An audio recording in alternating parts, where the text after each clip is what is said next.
Magandang araw po. Narito na po magiging lagay ng panahon ngayong araw ng Linggo, June 16, 2024.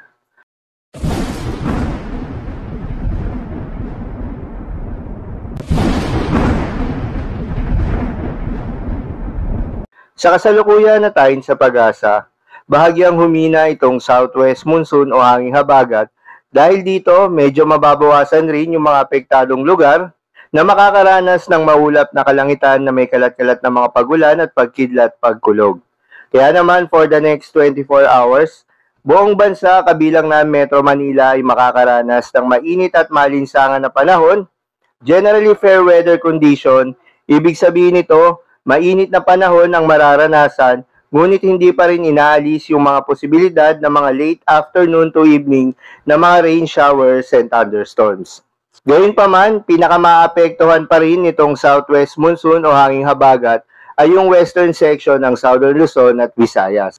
Magandang balita naman dahil ayon sa pag-asa, wala tayong binabantayan na bagyo o low pressure area sa loob at labas ng ating Philippine Area of Responsibility na maaaring makaapekto sa ating bansa hanggang sa mga susunod na araw. Ngunit ayon sa inilabas na datos ng pag-asa, maaaring isa o dalawang bagyo ang posibleng mabuo o pumasok ng ating Philippine Area of Responsibility ngayong buwan ng Hunyo. Dahil sa epekto nga nitong southwest monsoon, asahan ngayong araw ng Linggo sa Batangas, Mimaropa at Western Visayas ang bahagyang maulap hanggang sa maulap na papawirin na may kalat-kalat na mga pagulan o pagkidlat pagkulog. Posible rin ang mga pagbaha o pagguho ng lupa during severe thunderstorms. Habang sa Metro Manila at nalalabing bahagi pa ng ating bansa, asahan rin ang bahagyang maulap hanggang sa maulap na papawirin na may kalat-kalat na mga pagulan o pagkidlat pagkulog.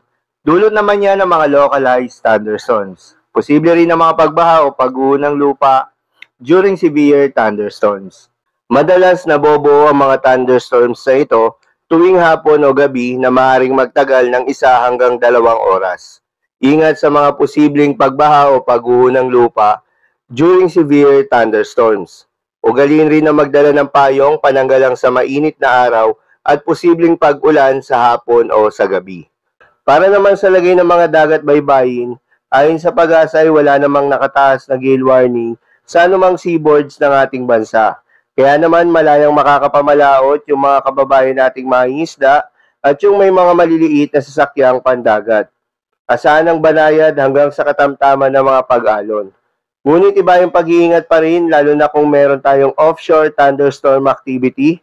Asahan pa rin yung mga tsansa ng malalakas na hangin at kaakibat nito ang bahagyang pagtaas ng mga alon. So yun lamang po para sa lagay ng panahon ngayong araw ng Linggo. Keep safe everyone.